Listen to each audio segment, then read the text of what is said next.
With training camps opening soon for the Chicago Bulls and most teams around the NBA, on today's episode, I want to revise my list on biggest questions for the Chicago Bulls heading into training camp. We're also going to talk about Nikola Vucevic's EuroBasket experience so far and an article that calls for the Bulls to emulate the Detroit Pistons rebuild and one key reason why it's not going to happen. We're going to talk about all that and more right after this.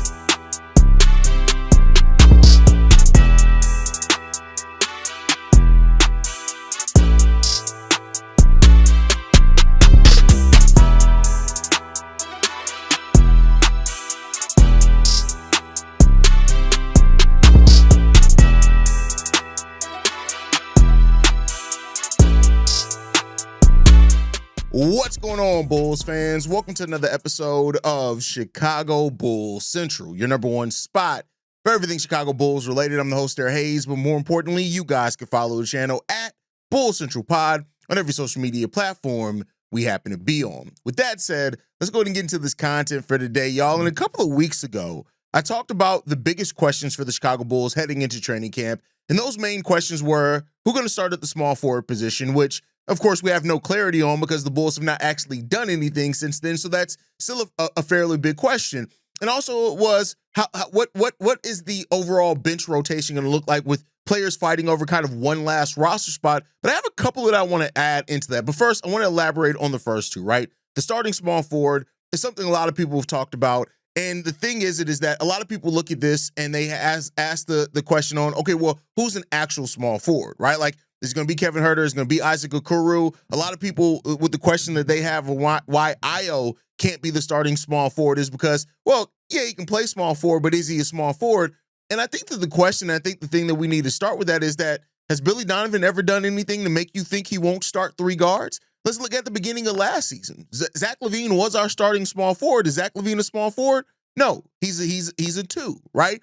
And I think one thing that we do know with Billy Donovan is that he's not afraid to go into three-guard lineups. Hell, he's not afraid to go into four-guard lineups that we've seen at times. Now, the four-guard lineups were more so when we had injuries, right, if they were the starting lineup, but it's something that he's done before. So I don't think anything that has happened yet stops Io DeSumo from potentially being the starting three. Now, I hope that it is an open competition.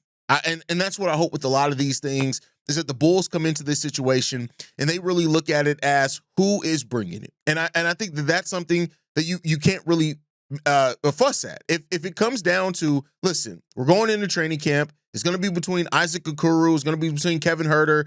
Io DeSumo is going to have his opportunity. Hell, maybe even Julian Phillips and Patrick Williams are in that too. Whoever brings it in training camp. The one thing that I don't want is, for example, for it to just go to Patrick Williams because he gets paid $18 million a year. That's kind of where my mindset is on this. If it's a competition, which, again, we're not in practice, we'll never know for sure how much of an actual competition it is. But I want to see those preseason games used. If you don't go through the first, part of training camp before you start preseason games and you have a feeling on who that's going to be, I want to see that, all right, let other players get an opportunity in the preseason and let whoever plays the best, right? But that's a question that we're coming into, and it depends on what Billy Donovan and this coaching staff are going to prioritize getting from that three. Next up, the bench rotation, and that a lot of part is in line with how you have your starting small forward, but you got to look at it. Let's just say the starting five stays the same. So it's going to be Josh Giddey, Coby White, Kevin Huerter, Buzelis, Nikola Vucevic. Just to say for the nature of this conversation, this part of it, those five stay the same. At that point, you got Isaac Okoro, you have Io DeSumo, you got Trey Jones, right, who you think all three of those guys are going to be in the rotation. So that's 8 of your rotation right there. And then you got to play one of Zach Collins or Jalen Smith, right? So that's your 9-man rotation right there. So then you have Julian, P. Will, Dalen Terry, Noa Essengue. You got those 4 guys plus a Jalen Smith all fighting for the 10th spot in the rotation. And that brings to the next conversation. Yes, the bench rotation matters. What's going to be your center rotation? Who's going to fall out, right? Because we've seen it from Billy Donovan. Yes, we have more center depth than what we've had probably ever under Billy Donovan. Having Nikola Vucevic as a starting caliber center, having Zach Collins as a damn good, solid two-way center, that can start for you. I think his numbers as a starter kind of fluctuate pretty badly, but you still have him, and you have Jalen Smith there. Jalen Smith is a player who his per minute production is still pretty solid. Billy Donovan just stopped playing him. What that center rotation is going to be, or your big rotation overall, are you going to go be more open and apt to go double big? Because Jalen can play the four. Jalen's three-point shooting ability does allow him to play the four. And so some of those mismatch things that we've had before prior, do you avoid some of that? And do you play more? Are you more apt and more open to playing a double big lineup? Because if you are, that does open up the court or open up the rotation quite a bit for you. But that's a thing. And then I think more important than anything else as well, who's your closing lineup? And we've talked so much, me personally, and I hold myself accountable to that. I've talked so much about the starting lineup that I think sometimes I forgot to talk about, or I forgot to talk equally about who you trust as your closers is just as important as who your starters are going to be. You gotta trust who's closing your lineups for you, and if you can trust those guys, that's what puts you in a position that you feel confident in late in games. Some of those late game situations that the Bulls have put themselves in, or hopefully some of those late runs the Bulls can avoid. Who is your closing lineup? And that could be a mix of a lot of different things, right? That can lead one of your scorers in like a Coby White or a Nikola Vucevic not being on the court if you're going with a more defensive-minded closing lineup. Who's the closing lineup that you trust in and out, day in and day out? Now, that means that it's going to fluctuate still some. There are going to be some times when you close, you do need more defense and offense depending on the situation, but most teams have a closing lineup that they trust that's their default. Now, if they need to make alterations based on a game to that, they'll do that. That's, again, a sign of good coaching, which some people don't have confidence in that we're going to have here consistently, but that's a big part of this also. So when you look at your training camp, and some of that, not all of this is going to be able to be figured out in training camp in the preseason. You can have an idea on it, but there's nothing really to simulate actual games for the NBA. I think with the group that the Bulls are in as well for the in-season tournament, that means that they're going to play some really good games early on because we have a pretty competitive, I would say, a group there in the in-season tournament. So that means that you're going to have some pretty solid competition early on. And so that's an important part for this Bulls team going into next season as well. That closing lineup, how quickly can you figure that out, right? If you can figure that out over your first 10, 12 games, hopefully it doesn't even take that long, but let's just say it does. If you figure out over your first 10 or 12 games who that closing lineup that you can trust is, and you would think on paper you want to mix between offense and defense in that closing lineup. If you can do that, great. And hopefully you can. And hopefully those are guys that keep proving that they can close, that you can trust them to close. And hopefully once you do find that, we keep on the health. One thing with the Bulls is that it seems like the last couple of years we've had players that start catching rhythms and then they go out. That happened with Io last year. The season started off very rough. But as he started trying to figure it out a little bit more, that's when the shoulder injury happened, and then eventually season gets shut down, right? And so it's good to hear that he's a full go going into training camp this year, but those are some of the things that kind of affect you when you have those closing lineups. Kevin Huerter is another player that, I know that a lot of people have made a lot about Isaac Okoro because he's one of our only offseason acquisitions on top of Noa Essengue. It is what it is. The only two players not to come back for the Bulls are Taylor Horton-Tucker and Lonzo Ball. Other than that, we're returning basically the same roster that we had last year. And Kevin Huerter, though, was a really good as far as for the connectivity for the Chicago Bulls last year. His minutes on the court were really good, especially his minutes with Josh Giddey were really good too. That's going to be another guy. It's how things fit together, right?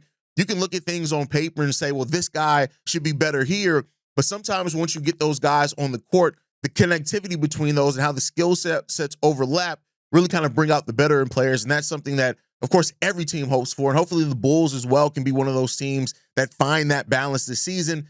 I know that not everybody has faith in it. I know I'm one of the few people that I really do see this team as being a team that can compete for a 500 record and maybe slightly above. But a big part of that is going to be how these players come together, how they're used, how coaching is this season. All those things play a huge part into this team being whatever they can turn into next year. And let's hope that the best comes out of it. That's what we'll see what happens.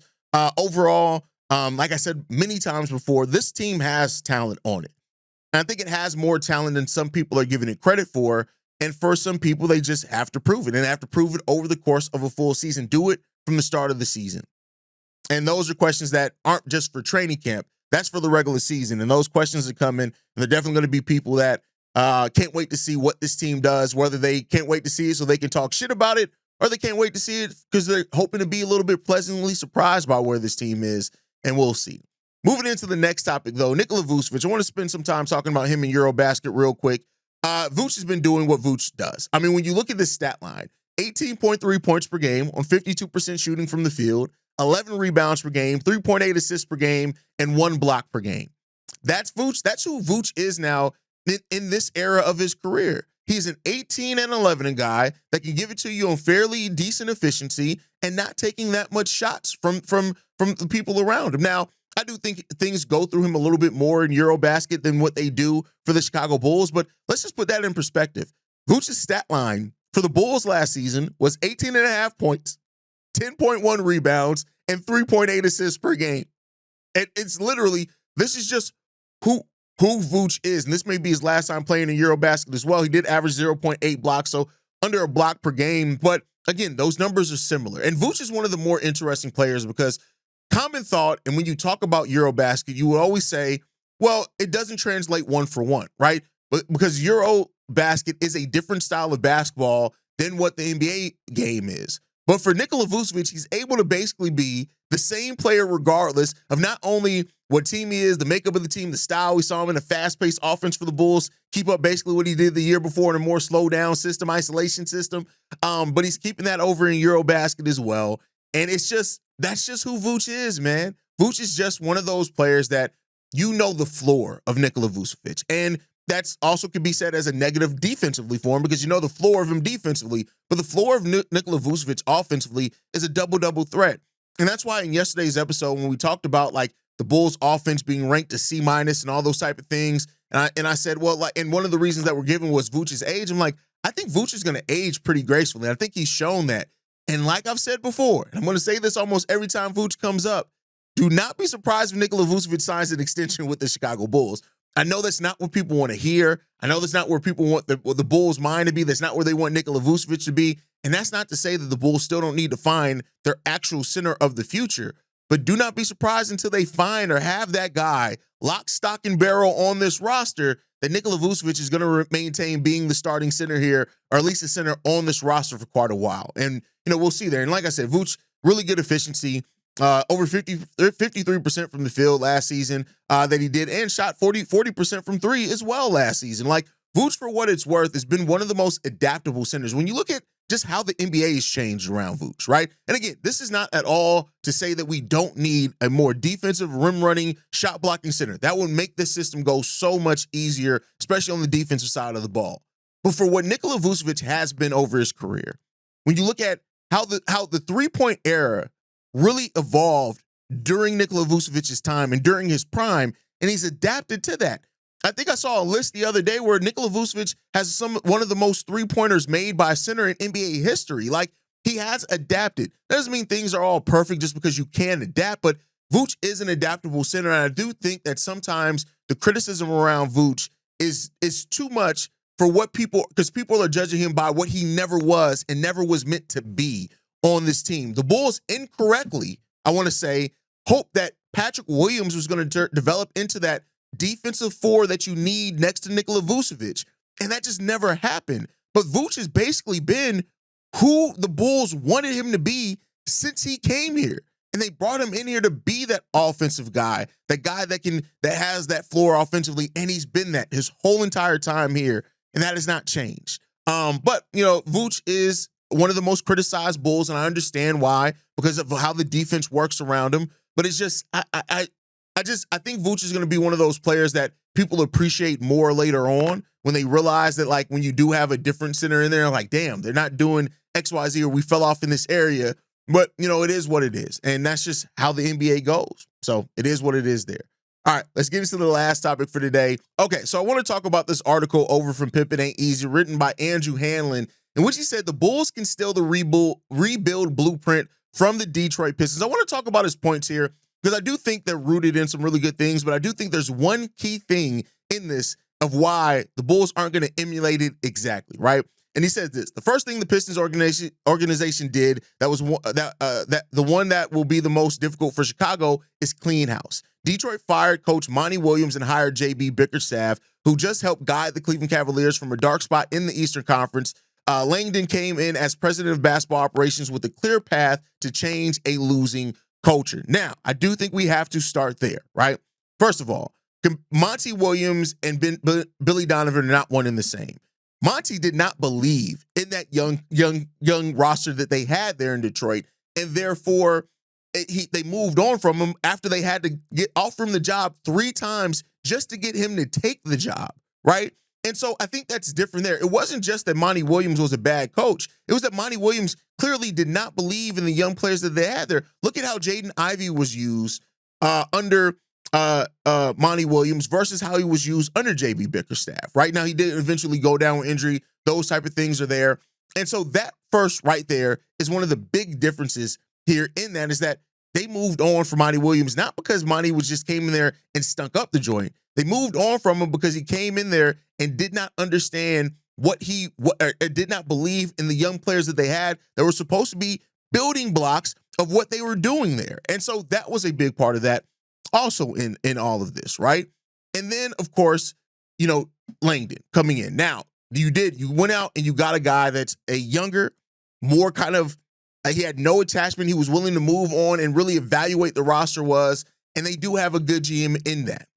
Also, one of the things that they, of course, point out is that look at the drafting that the Detroit Pistons did.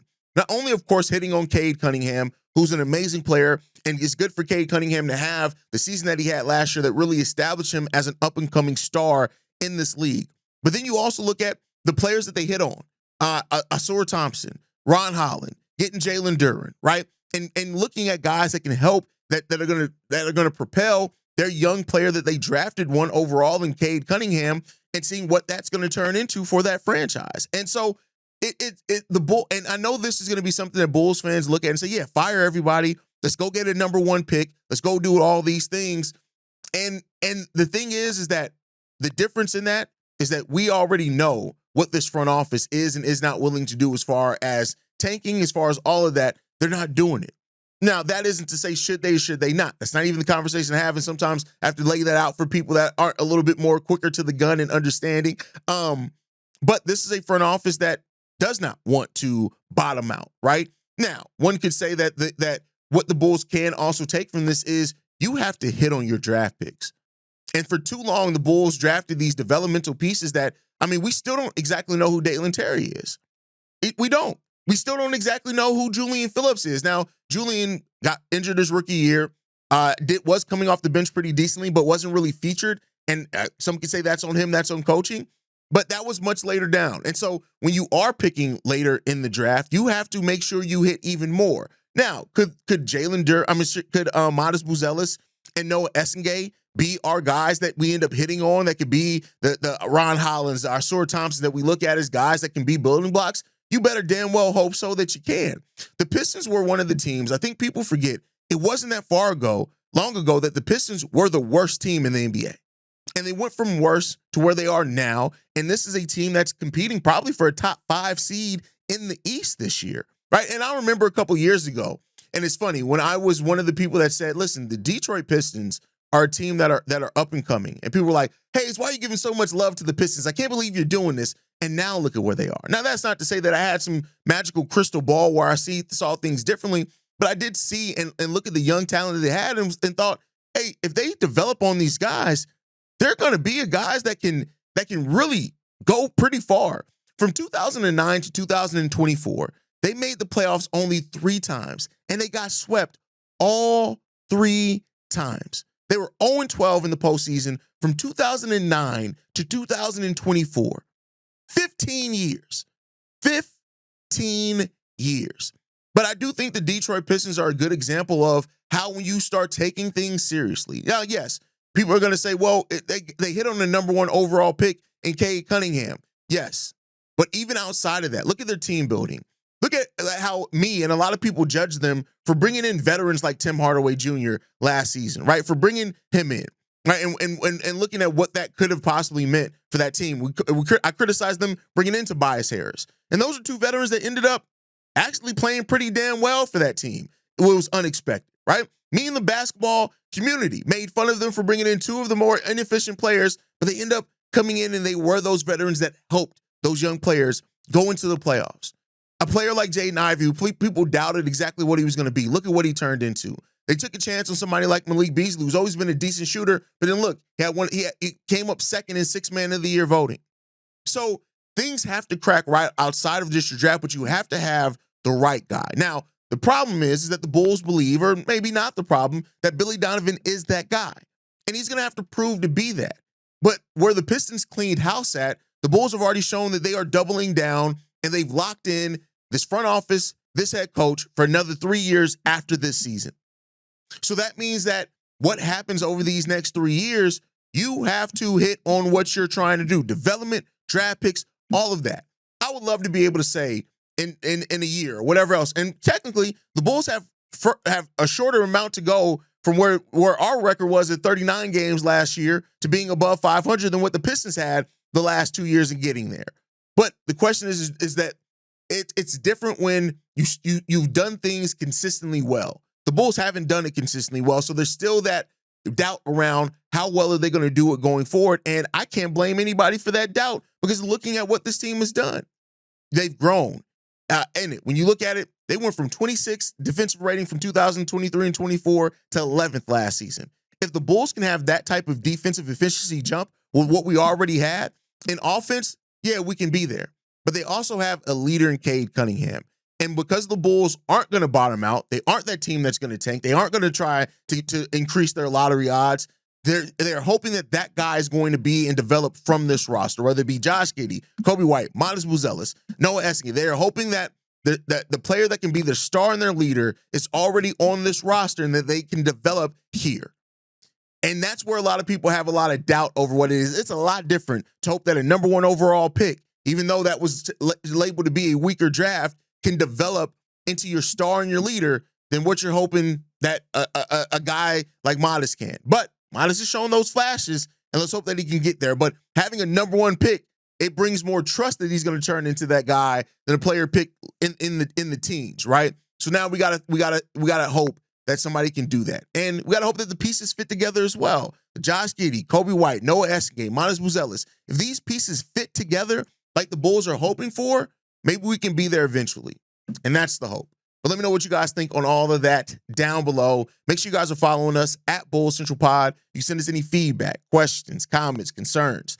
BullsCentralPod@gmail.com. Lastly, if you want to leave a text message and our voicemail for the mailbag, the number to do so, 773-270-2799. We are the number 1 spot for everything Chicago Bulls related, but that is thanks to you, lovely and beautiful people. And like I like to end every episode on, go Bulls. Love you guys. See you right if you can, y'all.